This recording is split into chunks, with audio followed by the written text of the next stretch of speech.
All right. Good morning, listeners. Welcome to the Coach's Cup podcast. And this morning I have a special guest. I have Coach Angela Holmes with me. And Angela, would you like to introduce yourself? Tell our listeners a little bit about you. Sure. Hi, everybody. I'm Angela Holmes. I'm with Angela Holmes Coaching, and I help people love the job that they have. I coach all things workplace. I am a, 25-year veteran in the HR field, and I really love that, really brings me my love of coaching.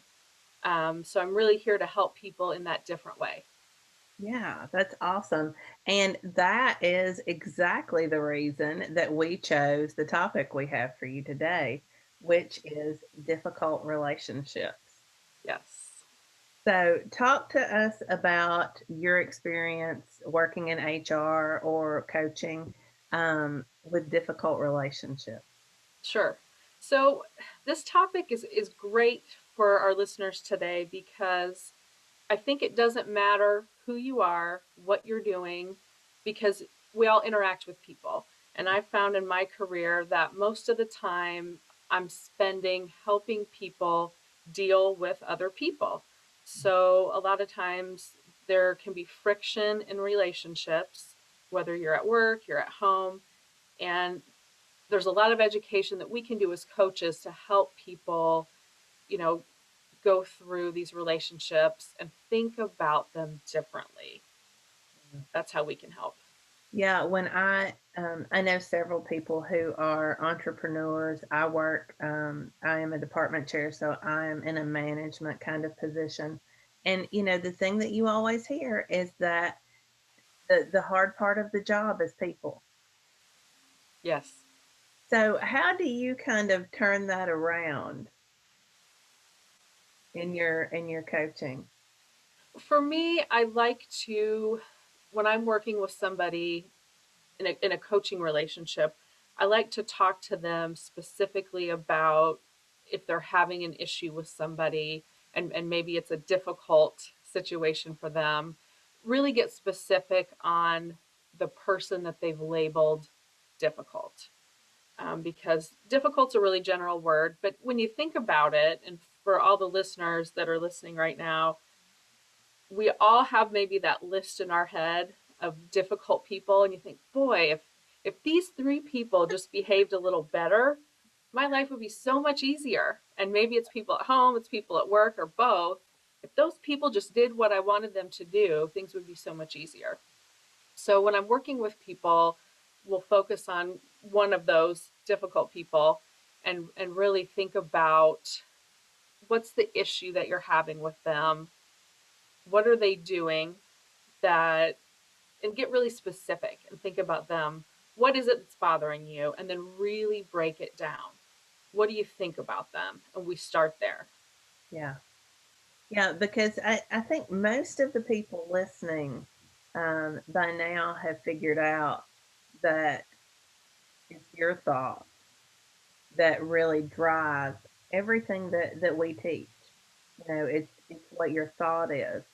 So I know that when I work with people and they talk about a different difficult relationship, and I tell them that relationships only exist in their own brains, it's kind of a you know, that you have that moment like, "What?" So, do you talk a little bit about that, about relationships where they really exist? Absolutely, Sonya. What I remember when I learned that, I was like, wait a minute, hold on. So relationships do exist only in our brain. And we know that because adults, people can do whatever they want. Mhm. And then we decide how to think about that. So, Yeah. for example, we might have our difficult person, let's say it's my mother in law, Mhm. and she says something to me.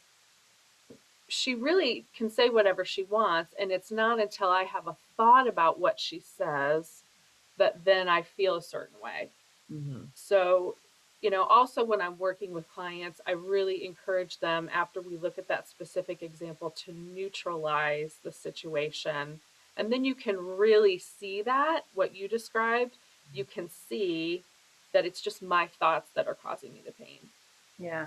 Yeah, I like to think about, as an example of people who, get married and then get divorced. You know, people will say, "Oh, well, that is just not the person I married." And usually it is the person you married. It's just your thoughts when you were dating that person were one thing. He's so amazing. He's always, whatever it is. And then by the time you've moved to the point where you decided you no longer want to be with them, your thoughts are, he never gives me any attention. He can't do anything to help out. It's your thoughts that have changed that relationship. It's not the person. The person, nine times out of 10, is the person they've always been. Absolutely. Absolutely. That's a great example because, we can't change the person, Mm-mm. but it's our thoughts that have changed. That's a really great Yeah. example. Yeah, and it's so powerful because, like you've mentioned, it can change a dynamic at work. And sometimes everybody labels a person as difficult. What do you do in situations like that? That is a really great question, and that does happen. And sometimes people get together and decide so and so's difficult. And that's where we really need to think about and break down what's happening. Hmm. Why are we labeling Angela difficult? And is there another way we can think about what Angela's doing? Maybe, and sometimes I don't usually advocate for someone to think about why someone's behaving the way they do. But in this case, it might be a good idea. Maybe I did something at work. Maybe I have a good reason. So I might challenge someone to think about a different way to think about why someone behaved the way they did, Yeah, and be that devil's advocate and be very open yeah. to thinking about it differently. I in in academia, we see a lot of people who are excellent researchers, but they are not people Mm. necessarily.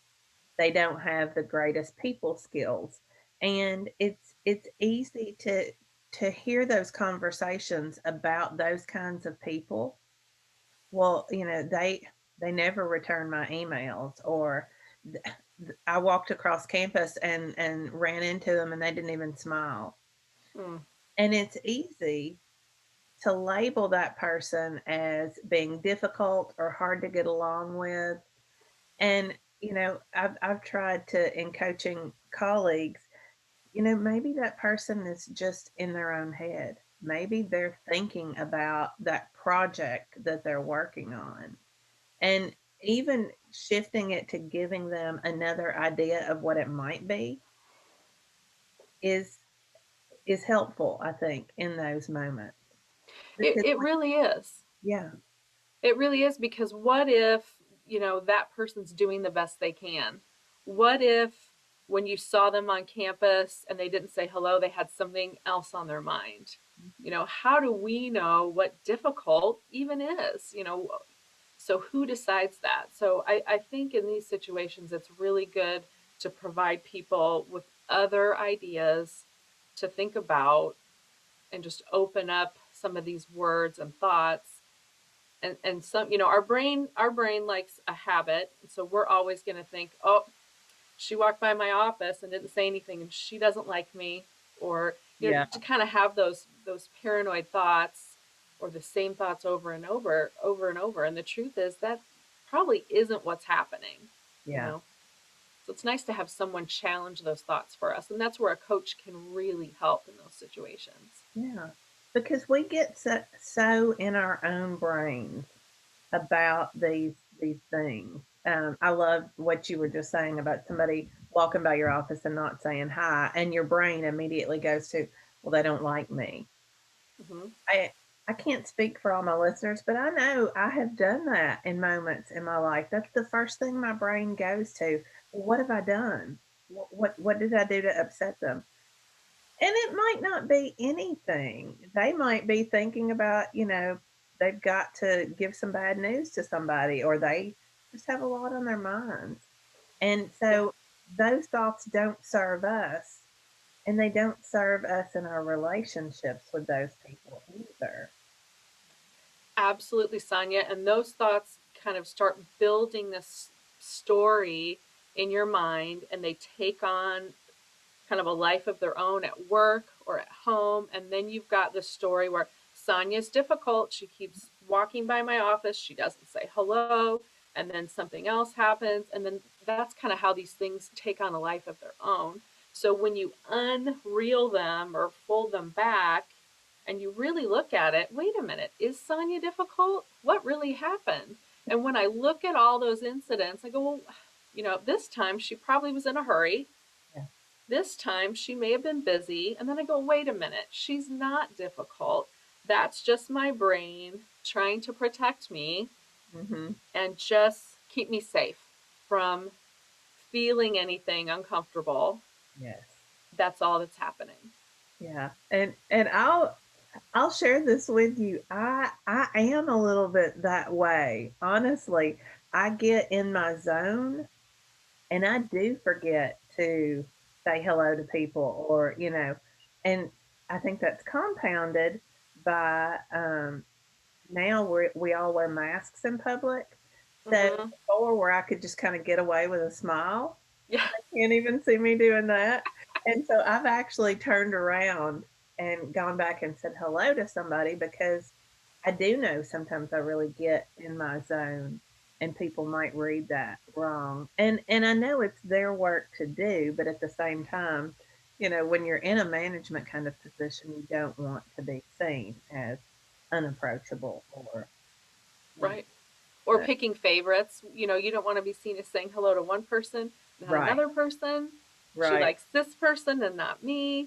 So yeah, it's a lot of perception issues. But if we can all really come to the table and think, okay, we're all doing the best we can. That's a thought I like to give to clients. Hmm. Everyone's doing the best they can. Yes. I find that Yes. helpful, and really challenge people to think about how was so and so being difficult, and let's really break that down Hmm. and look at it and what else could have been going on. Yeah. Yeah, because we've talked about on this podcast before about the idea of having a manual for Mm-hmm. how people are supposed to react, or interact with you. Mm-hmm. Do you teach people about the manual? Is that something that you use a lot in this work? I do, and I think that's a really valuable concept because we do all have this expectation of how people should act, whether we're aware of it or not. And especially at work, there are a lot of manuals Yeah. that we expect. I give you this work, you do this with it. And so those manuals are definitely in play. And those work relationships have manuals too.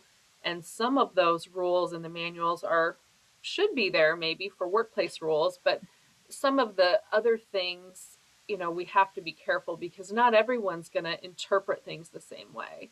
Yeah. And some of those expectations are not shared. Yeah. Yeah, when I in working with clients who are having those manual issues, I always have them write down, in their journals, what is the manual that I have for the people Mm, I work with? What are those shoulds? yeah. Because that's what they always start with. Well, he should do this, or she should do this. What are all of those? Because so many times we don't even realize that we're carrying it around with us. Hmm. I love what you said about journaling. I think journaling can be so helpful. And I have even a coach that I have suggested I keep a journal at work and throughout the day, just even for a second, Yeah. stop and journal. And that's been really helpful. And I like what you said about, you know, journaling about things at work and the shoulds. Whenever a should pops up, Yes. I kind of stop and go, wait a minute, why should I do that? Yes. Where is that coming from? And it happens a lot. It Go ahead. does. Yeah, no, that's a magic word. Yeah.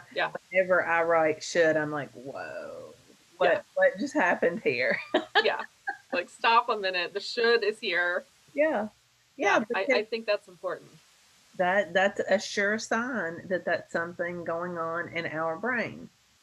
And we know that relationships exist in our brains also because sometimes the two people in the relationship have two different ideas about what the relationship is. Yes. Yes.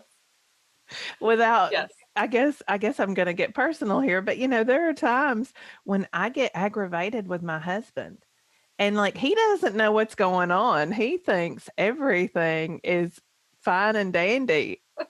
But in my mind there's a problem, you know. Yes. That is, and that happens at work also. Mhm. And many of the work situations that I have mediated or kind of coached people through, it's oftentimes can be settled very easily because it's really just two different versions Yeah. of events. And when we really can sit down together and get on the same page, you know, or relationship wise can figure out what's happening. But oftentimes it's relationship is the crux of the issue. Yeah. Two different ideas of what's going on in the relationship. Right. Yeah. So I want to shift this a little bit to talking about how apology Mhm. works if the relationship is really all about what your thoughts are. This is a great topic. So let's verbalize this a little bit. If our relationships with others exist only in our thoughts, do we need to have apologies?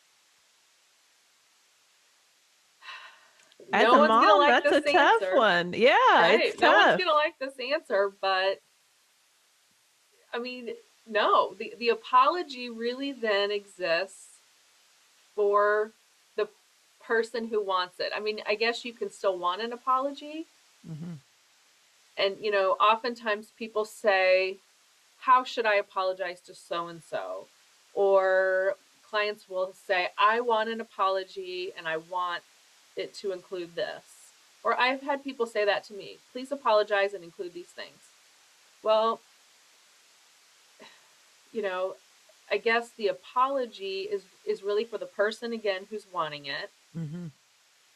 And in that case, they might want to just craft it for themselves, Yeah. if that makes sense. Yeah. Well, because I mean, even if somebody wants an apology from me and I decide to give it to them to appease them, um, they can't force me to be sincere. I can't do anything to make that apology what they have in their mind that it should be. Yes. You said it beautifully right there. And I still, as a person, I do apologize. I make sure that when I apologize, I'm sincere, and I mean it. And does it check the boxes of the person who Yeah. I hope so, but Yeah. it may not always. Right. And so for the person who's wanting that perfect apology, I would say to them, they can find that within themselves Yeah. and decide they here's a better way to say it. The thoughts that they want to have about the person they need the apology from, they can create those thoughts themselves. Yes. There we go. Yeah. And I mean, that's a tough sell for people because like I said, I'm a mom, you're a mom, and Mm-hmm. we are taught from the time we're small, oh, don't hurt somebody's feelings. Don't say that. That might hurt their feelings because that's our culture. And so when we learn that words don't hurt feelings, thoughts hurt feelings, then it really is a huge shift. And I don't necessarily think it completely removes the apology from our culture. There are times when I want to apologize to somebody. True. But ultimately, like you just said, it's all about what they're thinking. They can, and I've done that too when I've been upset with someone and thought, well, they really hurt my feelings. I'm now at the point in thought work where I'm like, no, they didn't hurt my feelings. Somebody else could have said or done that exact thing, and it would not have made them upset. So, what am I thinking about that situation? Yes, I'm the same way. I really these days try to neutralize the situation and then decide what I'm thinking about it. And if my feelings are hurt, it's because of what I'm thinking. And then I Yeah. think, well, no need for an apology. Yeah. I can let that go, Yeah. which is a huge weight off Mm, your shoulders when you, I mean, because when we carry around resentment or any of those negative emotions because we think somebody else is being difficult, that's a heavy thing to carry around. And being able to just give it up and say, you know what, this is just a thought I'm having. I think they should do something. And really, that's not my place. you're so right. It's so freeing when you really can grasp adults can do whatever they want and no one can hurt my feelings. And just be with that and live your life that way. And I don't always remember it, but Right. I sometimes have to go, wait a minute, Angela. Okay. But yeah, you're right. It's so Yeah. freeing. The emotional energy I think that we spend on, which is we can talk about Yeah. that another day, Yes. but the emotional energy that we spend on thinking that there is a conflict in our world, that's really just in our own brains is amazing. Mm-hmm. And so anytime you get the chance to give that up and let it go, do it. Absolutely. Yeah. Absolutely. All right. Anything else you want to say about difficult relationships? Any tips for our listeners? Well, I think kind of mirroring what you just talked about, it's really best, and we've talked about it here. If when you realize you're having what you think is a difficult relationship, Hmm. take a pause, think about that person, spend some time journaling, Yeah, writing, thinking about it. absolutely. Stop and say, wait, is this person really being difficult, or could it be anything else? Yeah. Am Anything. am I projecting? Am I projecting this? Could it just be anything else? Yeah. Yeah, because so many times it's something that's going on in our own lives that we haven't even stopped to realize. Mm-hmm. I'm feeling a little unsure of myself. So when they don't talk to me, I look at that as evidence in my brain. That's evidence for me not being good enough or whatever. I think I like that. Or whatever they're thinking about me is not my business. It's That's not. a really hard one. And think, That you is know a what? hard one, right? Yeah, they didn't want to say hi to me, or they might not like me. Okay.